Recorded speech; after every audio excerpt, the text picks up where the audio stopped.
하나님의 말씀 창세기 49장 1절에서 7절 말씀입니다.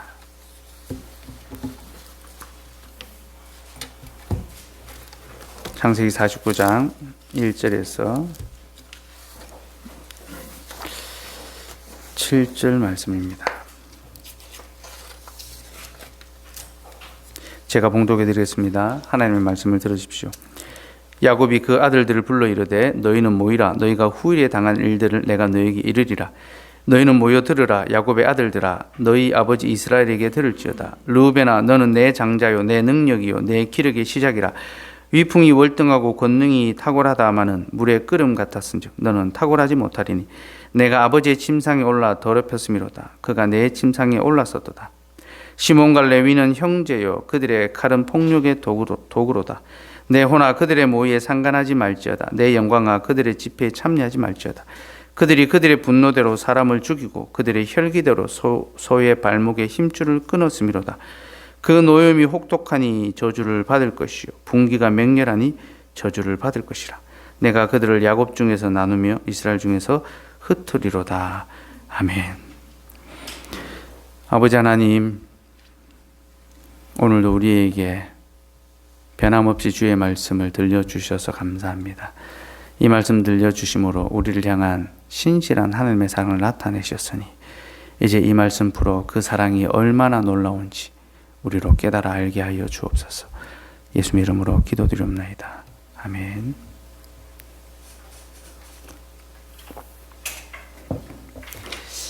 창세기 49장에서 야곱은 자신의 12아들을 향하여 축복을 베풉니다. 야곱은 죽을 때가 되어서 그 자녀들에게 복을 베풀었습니다.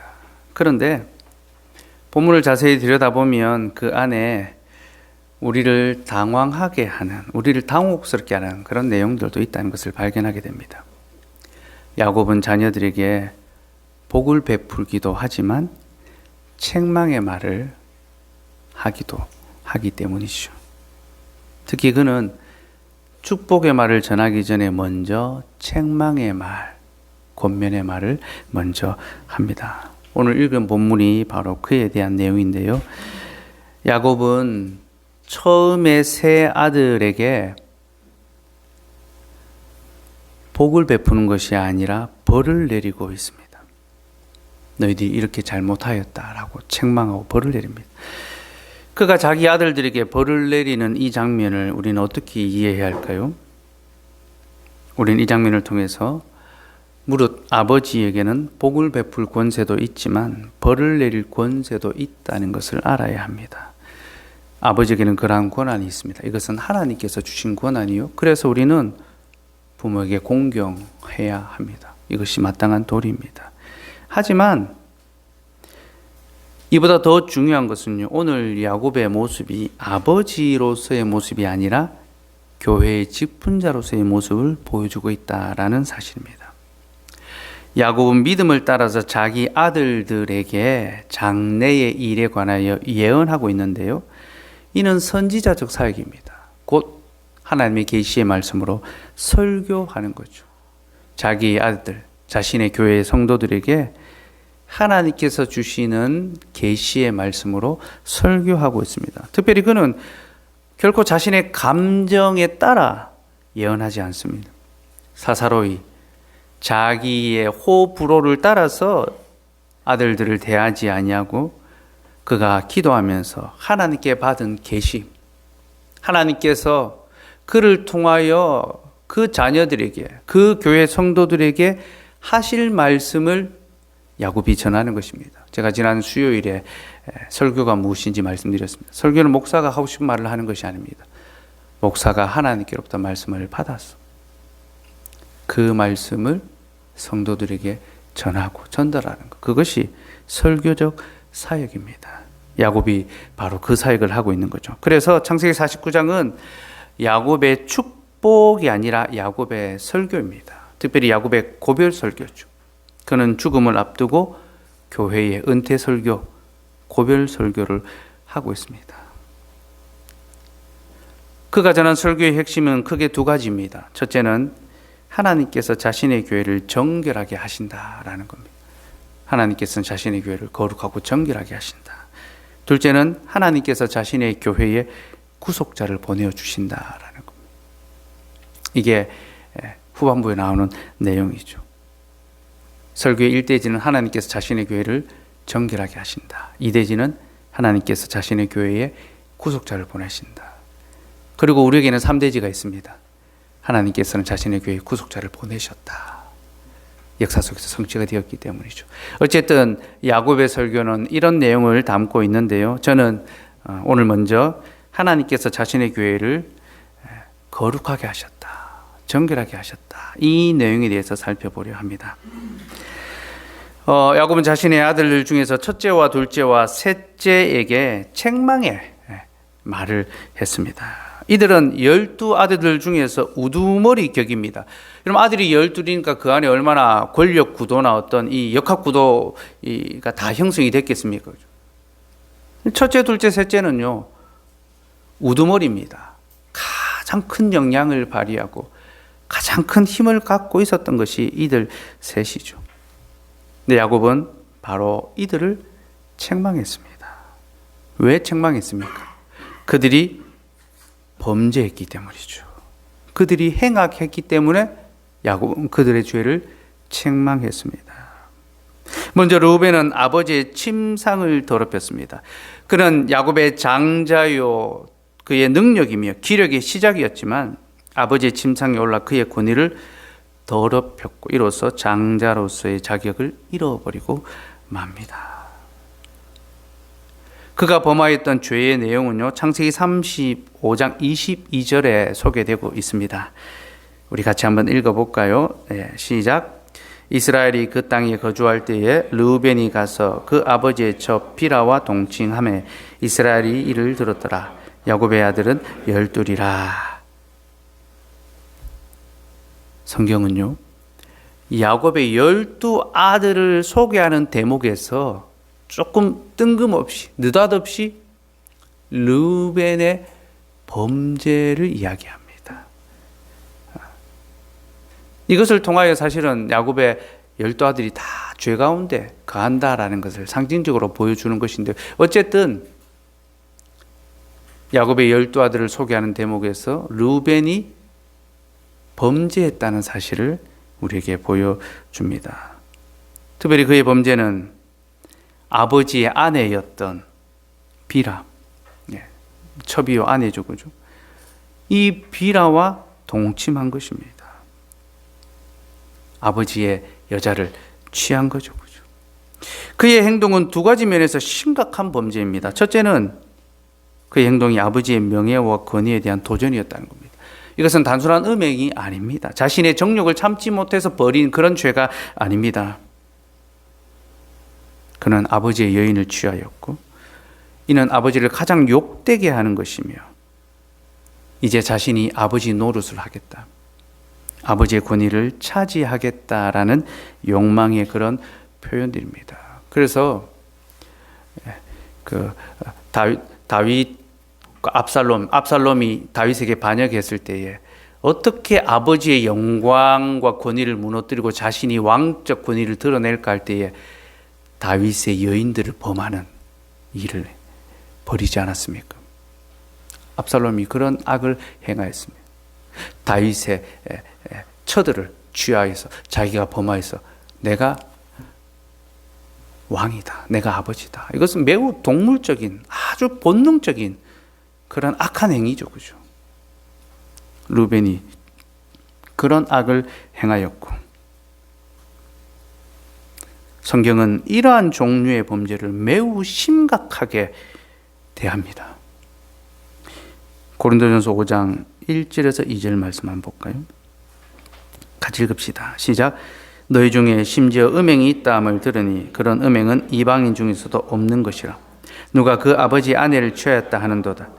그리하고도 너희가 오히려 교만하여졌어. 어찌하여 통한이 여기지 아니오. 그 일 행한 자를 너희 중에서 쫓아내지 아니하였느냐. 고린도 교회 안에 아버지의 여자를 취한 이들이 있었습니다. 이들은 악한 자들이죠. 이것은 단순한 음행이 아니라 하나님이 정하신 질서와 권위를 무너뜨리고 거스르는 악한 행동이었습니다. 바울은 교회를 향하여 너희가 어찌하여 그들을 교회에서 쫓아내지 아니하였느냐, 반드시 책망하고 쫓아내라라고 엄히 경고했습니다. 여러분, 동성연애가 왜 문제가 됩니까? 우리가 그런 자들을 긍휼히 여기지 않아서 문제입니까? 그렇지 않습니다. 그것이 하나님이 정하신 질서와 권위를 무너뜨리는 것이기 때문에 그것이 악이고 죄인 것입니다. 우리는 그런 것들을 이해하고 또 용납할 수 없습니다. 사회적 가치가 우리에게 어떤 것을 요구한다더라도 우리는 말씀의 가치 위에 더 굳게 서야 되는 것입니다. 르우벤은 바로 이러한 하나님의 질서와 권위를 무너뜨렸습니다. 두 번째 문제는요, 범죄를 일으킨 시기입니다. 르우벤이 범죄한 때는요, 야곱의 가정이 세겜으로부터 베델에 올라갔다가 다시 돌아오는 시점에 일어난 죄입니다. 우리는 세겜에서 야곱의 가정이 어떠한 일을 겪었는지 잘 알고 있습니다. 그들은 거기서 큰 악을 행하였죠. 야곱의 아들들이 그 성의 사람들을 다 죽이는 악을 범하였습니다. 하지만 하나님께서는 그들에게 은혜를 베푸셔서 그들을 베델로 불러 올리셨고 거기서 그들과 다시 언약을 맺어 주셨습니다. 언약을 갱신해 주시고 그들을 거룩하고 정결하게 바꾸어 주셨습니다. 그리고 그들이 베델에서 돌아오는 중에 하나님께서는 라헬에게 베냐민을 주셨습니다. 이것은 하나님이 야곱의 교회에 주시는 위로와 소망이었습니다. 내가 너희의 교회를 위로하고 또 새로운 소망을 주겠다. 곧 지금은 온 교회가 하나님 앞에서 자신의 죄를 회개하고 또 예배를 갱신하고 하나님 주신 위로와 은혜로 말미암아 크게 기뻐하고 교회가 거룩하게 서가고 있는 그런 때였습니다.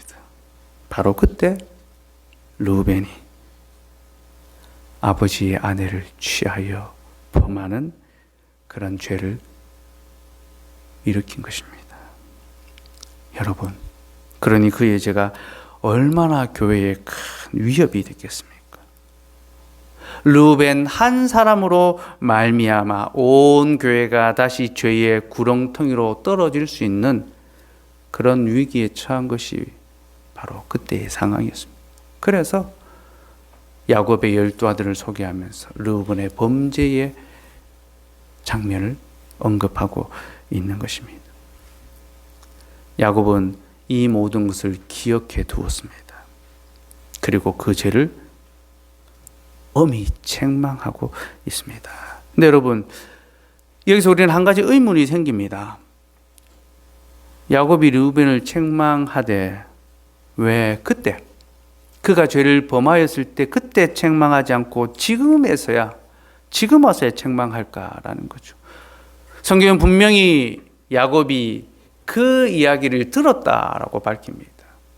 그러나 야곱은 들은 후에 아무런 반응을 하지 않았습니다. 왜 야곱은 바로 그 당시에 책망하지 않고 오랜 시간이 지난 후 곧 자신이 죽음에 이르러서야 그의 죄를 책망했을까요? 이에 대한 대답은 나머지 두 아들에 대한 것까지 살핀 후에 말씀드리겠습니다. 이제 시몬과 레위에 대해서 봅시다. 여러분, 시몬과 레위에 대한 책망은 르우벤을 향한 책망보다 그 강도가 훨씬 더 셉니다. 5절과 7절 우리 같이 한번 읽어볼까요? 시작. 시몬과 레위는 형제요 그들의 칼은 폭력의 도구로다. 내 호나 그들의 모의에 상관하지 말지어다. 내 영광아 그들의 집회에 참여하지 말지어다. 그들이 그들의 분노대로 사람을 죽이고 그들의 혈기대로 소의 발목 힘줄을 끊었음이로다. 그 노염이 혹독하니 저주를 받을 것이요 분기가 맹렬하니 저주를 받을 것이라. 내가 그들을 야곱 중에서 나누며 이스라엘 중에서 흩으리로다. 아멘. 야곱은 시몬과 레위를 폭력자로 묘사합니다. 그들은 잔해하는 칼이요 자신들의 분노로 말미암아 사람을 죽였던 악인들입니다. 특별히 그들은 자신들만이 아니라 다른 형제들까지 자신들의 죄에 동참시킵니다. 같이 하자. 그래서 형제들을 다 끌고 가서 그 악을 행하는 거죠. 여러분, 르우벤의 범죄가 악의 개인성, 한 사람 안에 악이 어떻게 발현되는지를 보여준다면요, 이 시몬과 레위는요, 악의 연대성을 보여줍니다.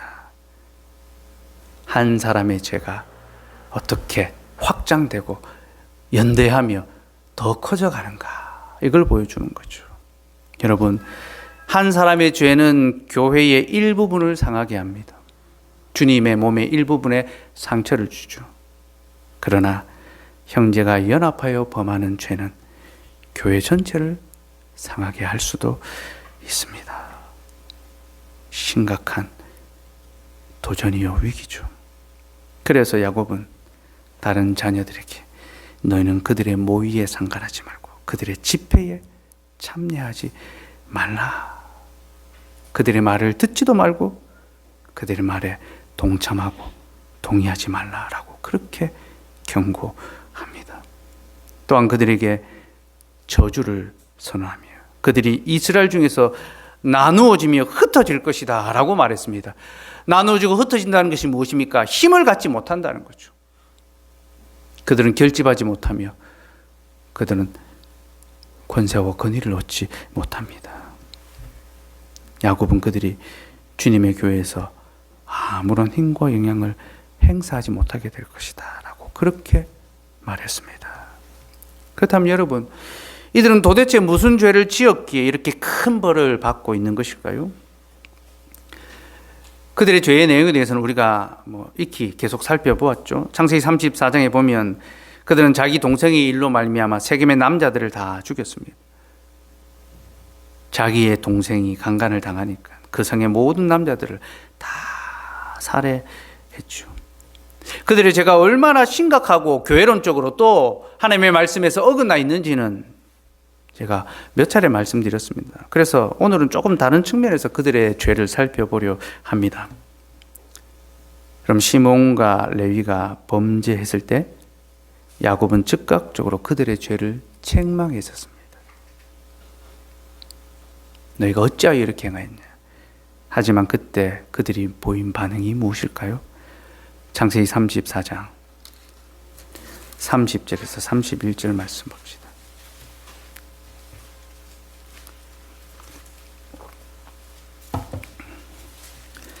34장 30절 31절입니다. 같이 읽읍시다. 시작. 야곱이 시몬과 레위에게 이르되 너희가 내게 화를 끼쳐 나로 하여금 이 땅의 주민 곧 가나안 족속과 브리스 족속에게 악취를 내게 하였도다. 나는 수가 적은즉 그들이 모여 나를 치고 나를 죽이리니 그러면 나와 내 집이 멸망하리라. 그들이 이르되 그가 우리 누이를 창녀같이 대우함이 옳으니까. 야곱은 그들의 죄를 책망하고 그들이 교회에 끼친 해악을 경고했습니다. 하지만 그들이 어떻게 반응했습니까? 그들은 오히려 아버지의 책망을 비웃고 자신들의 행위를 스스로 정당화했습니다. 그리고 바로 이 점에 있어서 그들의 반응은요, 그들이 행한 죄보다 어떤 의미에서 더 큰 악이 됩니다. 왜냐하면 하나님의 책망과 회개의 기회를 스스로 걷어차고 이것을 조롱하며 비웃었기 때문이죠. 야곱은 교회의 직분자로서 자기의 아들이요 자신의 교회의 성도인 그 죄를 책망했습니다. 그는 이것을 통하여 그들의 악한 행위를 교정하기를 원했습니다. 하지만 그들은 도리어 직분자의 권위를 업신여기며 그 책망과 지도를 강하게 거부했습니다. 자신들의 죄를 회개치 아니하고 도리어 자신들의 행위를 정당화하며 강하게 반발했습니다. 우리 누이가 이런 일을 당하였는데 가만히 참고 있는 것이 옳습니까? 그렇지 않습니다. 우리가 이렇게 행한 것이 옳고 바릅니다라고 그렇게 강하게 정했던 거죠. 그리고 바로 이런 반발로 인하여 야곱은 더 이상 그들을 책망하지 못합니다. 그리고 여러분, 이러한 현실의 연장선에서 르우벤의 사건이 있습니다. 35장에 르우벤의 범죄가 나오죠. 여러분, 야곱이 왜 르우벤이 죄를 범하였을 그때 그를 책망하지 못하고 죽을 때가 되어서야 이것을 책망했을까요? 이는 르우벤이 그의 책망을 받아들이지 않기 때문입니다. 여러분 생각해 보십시오. 아버지의 권위를 부인하고 그 권위를 찬탈하는 자가 어찌 아버지의 책망을 받아들일 수 있겠습니까? 아구스티누스는 교회의 책망과 권면에 대해서 이렇게 말합니다. 이것은 성도들을 위한 약이지만 그들이 이 약을 거부할 때 이것은 해가 될 따름이요 더 이상 책망할 필요가 없다. 야곱은 책망을 거부하는 자에게 책망을 거두었습니다. 그리고 훗날 모든 상황이 정리된 다음에 자신이 떠나는 그 즈음에 그의 죄를 다시 책망하며 바로 잡고 있는 거죠. 그러면 그때는 책망 못했는데 왜 지금은 책망합니까? 하나님께서 그들에게 하나님의 질서와 권위를 나타내 보이셨기 때문입니다. 바로 요셉의 사건으로 말미암아 하나님은 요셉을 그들의 직분자, 그들의 치리자로 세웠는데 형제들은 이를 거부하여 요셉을 핍박하여 팔았습니다. 그러나 하나님께서는 요셉을 그들의 구속자로 세우셨고 그들의 생명이 요셉으로 말미암아 보존되게 해 주셨고 그들은 큰 두려움으로 자신의 죄를 돌아보았고 또 하나님이 세우신 질서 아래 순복하는 그런 자들이 되었습니다. 그들은 이제 하나님 말씀 앞에 두려움과 겸손함을 갖게 되었죠. 그래서 이제 야곱이 때가 되었기 때문에 교회 안에 있었던 악한 죄를 경고하며 교회가 이제는 다시는 이러한 죄의 유혹에 또 위험에 빠지지 않도록 교훈하는 것입니다. 옛적에 이러한 일이 있었는데 너희가 이를 교훈으로 삼아서 이제는 다시 이러한 죄에 걸려 넘어져서는 안 된다라고 그렇게 권면하는 거죠. 그리고 그때가 이를 때까지 야곱은 그 아들들의 악을 오래 참고 견뎠습니다. 여러분 인간적으로 한번 생각해 보십시오. 아들들이 자신의 말을 듣지 않습니다. 합당한 책망을 분노와 저항으로 대우합니다. 심지어 그 권위를 찬탈하며 자기의 아내까지 욕보입니다. 우리는 르우벤과 시므온, 레위만이 아니라 모든 다른 아들들, 곧 요셉을 제외한 모든 다른 아들들이 악했다라는 것을 압니다. 그 악한 행위를 보고 살아가야 하는 야곱의 마음이, 아버지의 마음이, 직분자의 마음이 얼마나 고통스럽고 괴롭고 힘들었겠습니까? 저는 그 마음을 다 알지는 못하지만 조금은 짐작할 수 있겠다라는 그런 생각들을 해봅니다. 아마 그는 사망의 음침한 골짜기를 지나는 같은 그런 세월을 보냈을 것이고 그래서 그가 나는 험악한 세월을 보냈다. 나는 수월에 내려간다. 하나님께서 나를 수월에 내려가게 하셨다. 그런 고백들을 했던 거죠. 그의 감정들이 그 안에 고스란히 담겨 있지 않겠습니까? 여러분, 야곱은 그렇게 괴롭고 고통스러운 시간을 견디며 끝까지 참았습니다. 그리고 이것은 바로 범죄한 자들을 향한 하나님의 오래 참으심을 보여줍니다. 여러분, 우리는 오늘 장면에서 공포와 두려움을 마주합니다. 아, 하나님 무서운 분이구나.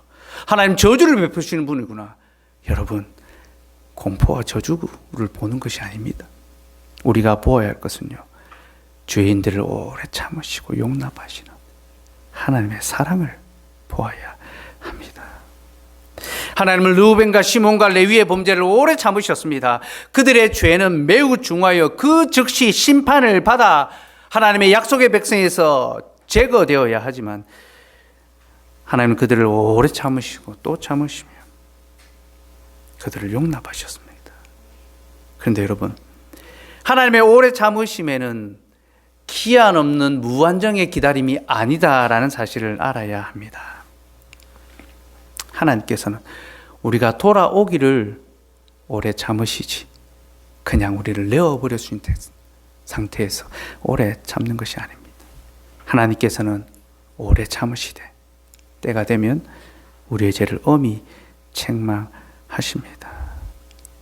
오늘 야곱이 자녀들의 죄를 오래 참고 기다렸지만 그 마지막에 이르러 이를 강하게 책망한 것처럼 말입니다. 그리고 이 책망은 회개에 대한 촉구입니다. 여러분, 왜 부모가 책망하며 왜 교회가 책망의 말을 합니까?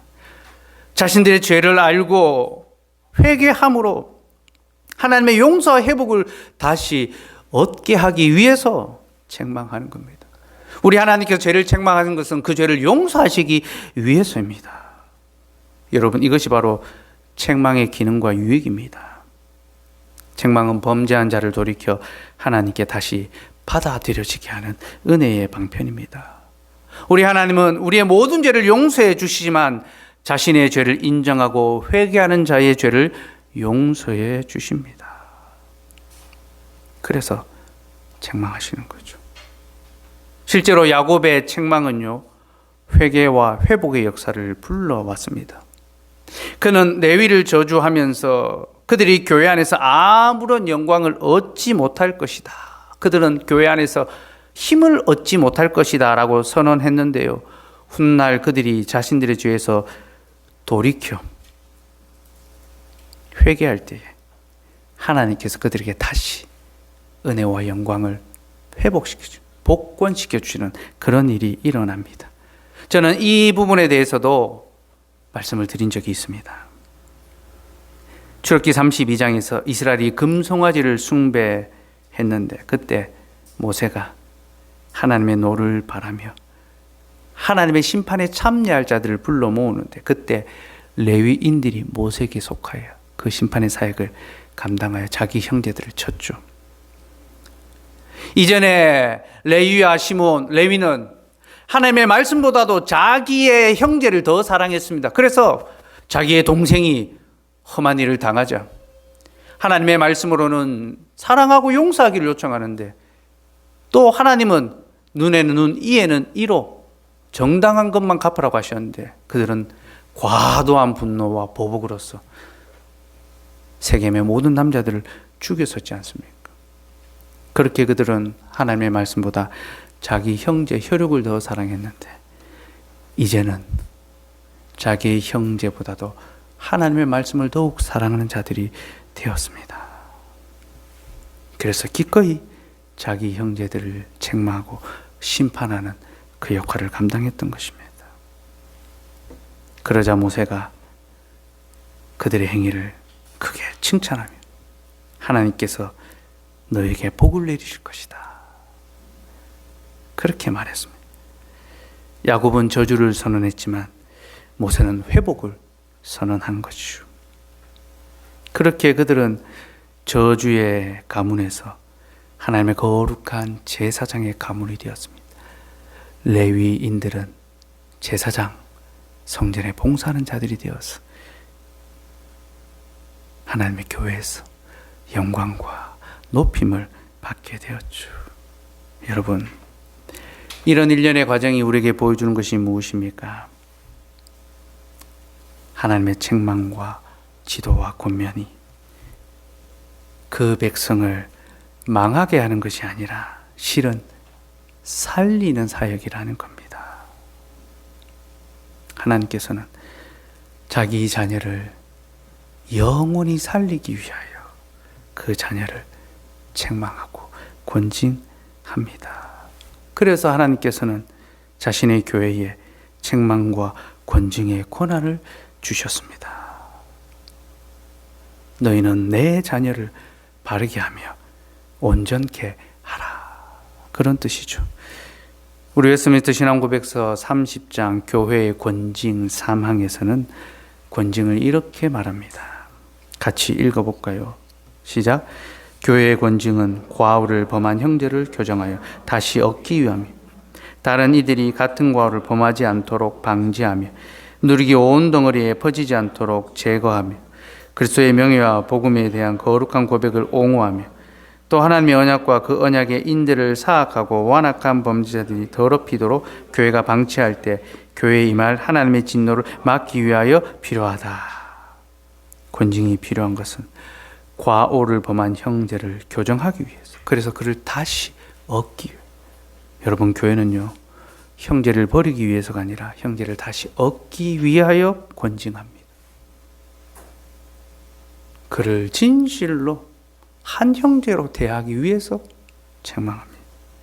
또 다른 이들이 그와 같은 과오를 범하지 않기 위해서 우리도 이렇게 행하면 안 되겠다 깨닫게 하기 위해서, 또 작은 죄가 온 교회에 퍼지지 않게 하기 위해서, 제거하기 위해서 그렇게 합니다.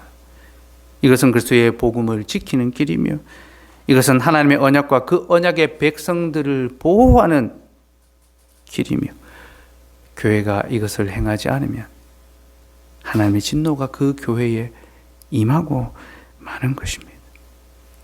이것이 교회의 권징이 필요한 이유입니다. 여러분, 모든 성경적이며 건강한 교회들은요 권징을 바르게 시행하고 또 이것을 교회의 참된 표지로, 참된 교회의 표지로 여겼습니다.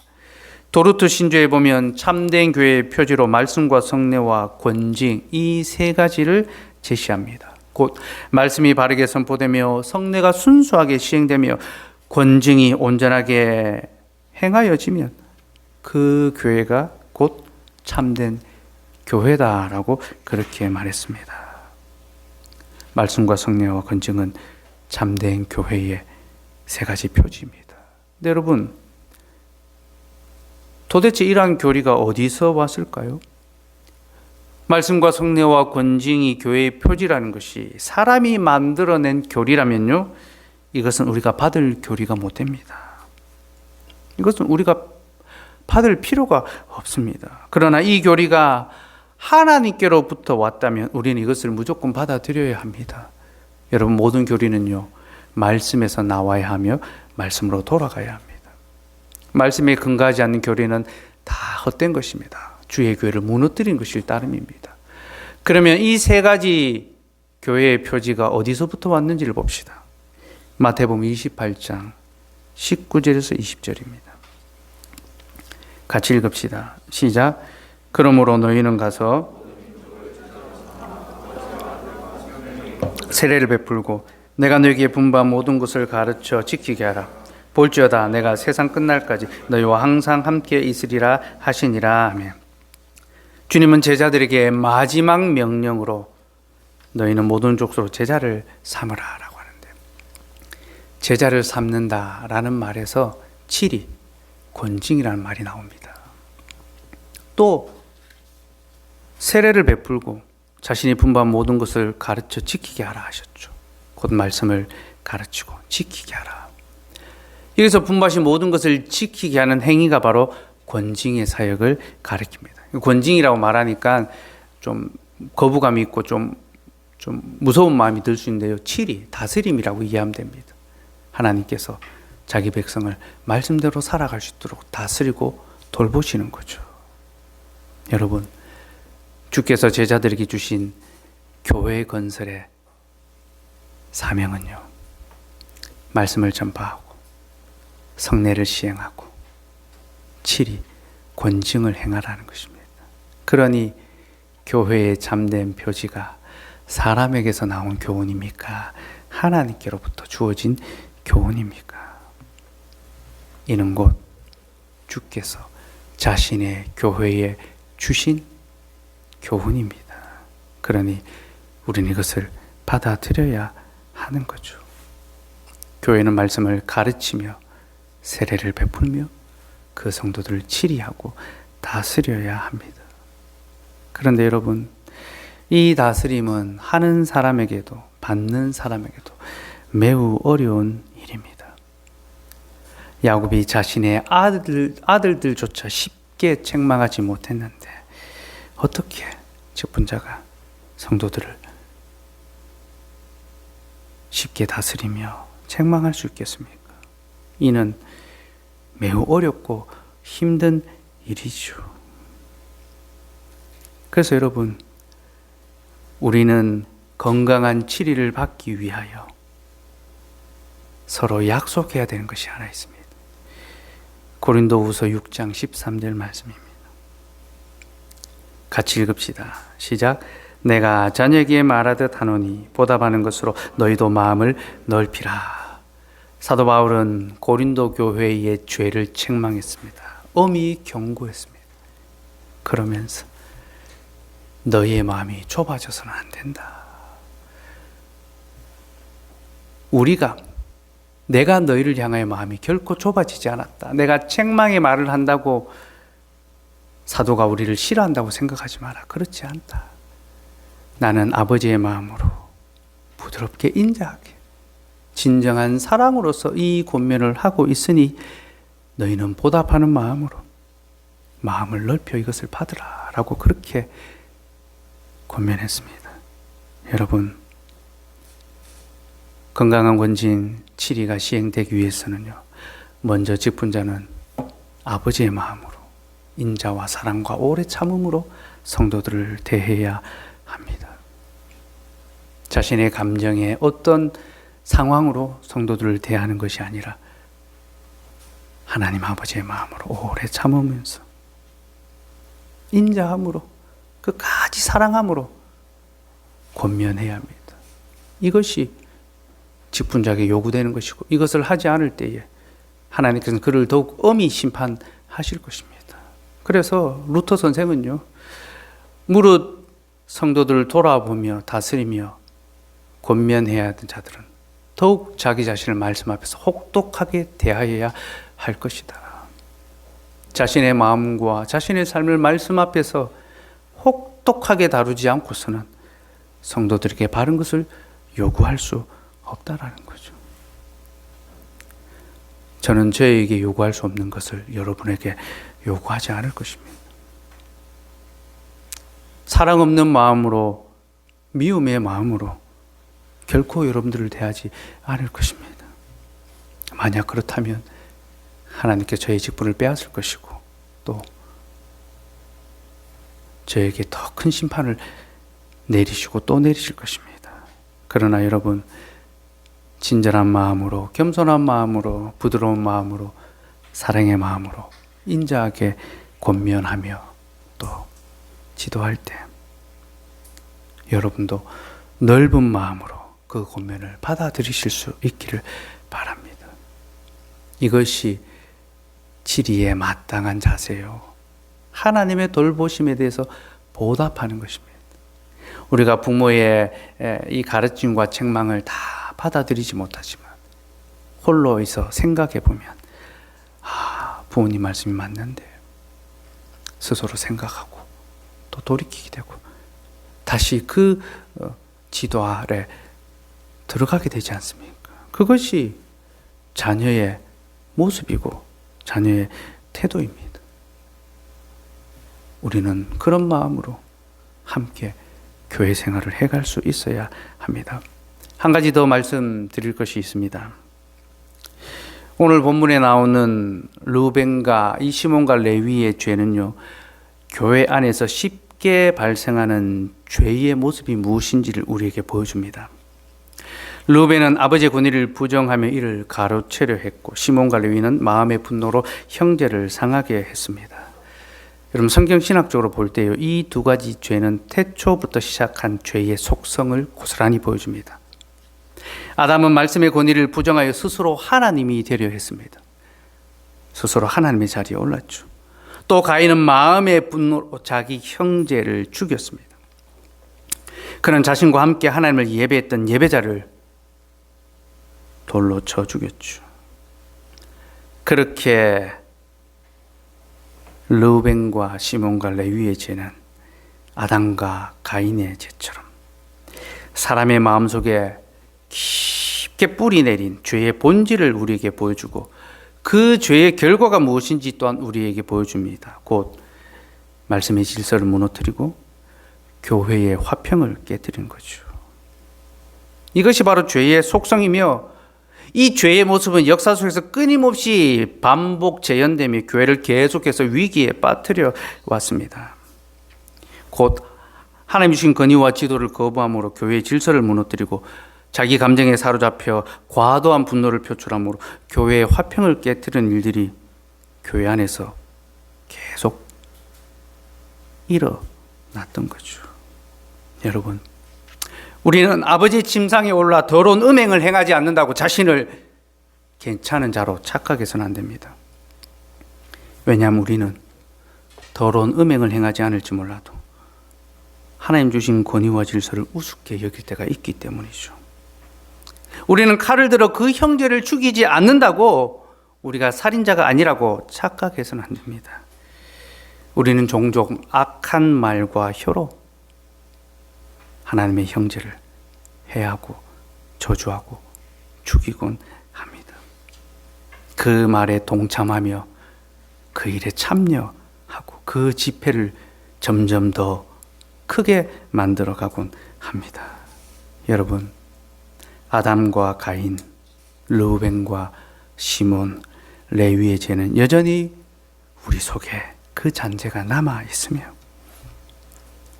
먼저는 나를 상하게 하고 그 다음은 주의 교회, 그의 몸된 지체를 상하게 합니다.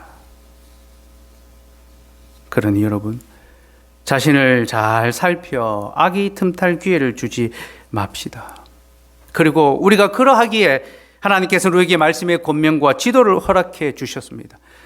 르우벤과 시몬과 레위의 죄를 바로잡으시고 교정하시고 그들을 통하여 하나님의 나라가 오게 하셨던 하나님께서는 오늘 우리에게도 하나님의 말씀을 듣게 하심으로 우리의 모든 죄를 돌이켜 회개하고 하나님께로 돌아감으로 우리가 벌이 아니라 복을 받을 수 있도록 은혜를 베풀어 주시는 거죠. 사랑하는 여러분, 우리 하나님은 자기 백성을 위로하시기도 하지만 자기 백성을 책망하시기도 합니다. 교회는 위로의 집인 동시에 책망의 집이기도 합니다. 위로가 되었든 책망이 되었든 하나님께서 아버지로서 이 일을 행하고 계시다는 사실을 기억합시다. 그리고 우리가 그 유익을 그대로 받을 수 있도록 소망합시다.